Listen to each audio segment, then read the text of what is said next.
الصينية طلعتها هلأ من الفرن. منظرها وريحتها بتشهي القلب، ما في أحلى من هيك.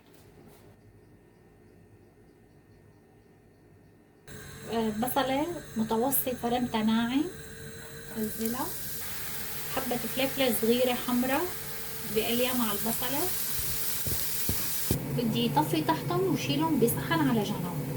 هلا عندي هون رح نزل سلق مقطعته انا بهالشكل هذا، فرمته ناعم.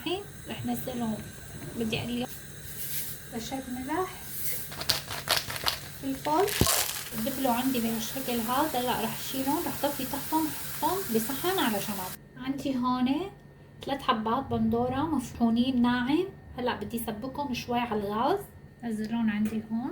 بدي اضيف معلقة صغيرة دبس فلفلة، معلقة بابريكا، ثوم ناشف، بودرة بصل. هاي الصلصة جهزت معي بهالشكل هذا. عندي هون لحمة مفرومة مدهنة، بدي اضيف لها بصلة مسحوب منه المي. بدي اضيف نص معلقة بابريكا، ثوم بودرة، بيضة. عندي هون شقفة ليا مطحونة. هلا بدي اعجن المكونات كلها مع بعضها. هاي اللحمة جهزت عندي بهالشكل هاد. هلا بدي اخذ اللحمة دورها بهالشكل هاد.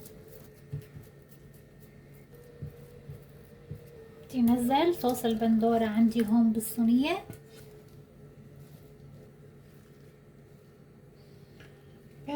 عندي هون السلق والبصلة والفلفل اللي قطعتهم. بدي اضيف هون جبنة فيتا.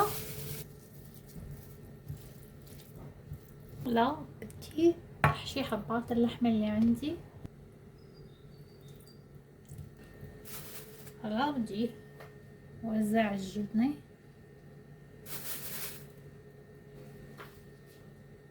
بدي وزع البندورة.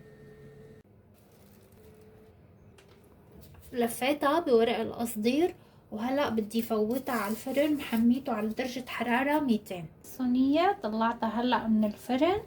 منظرها وريحتها بتشهي القلب.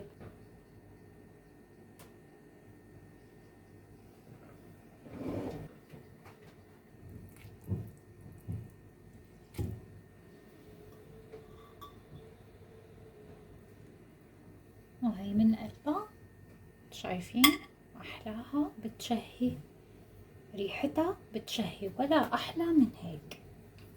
قدمتها بهالشكل هذا مع البطاطا. فيكن تقدموها مع الرز والبطاطا بيرة.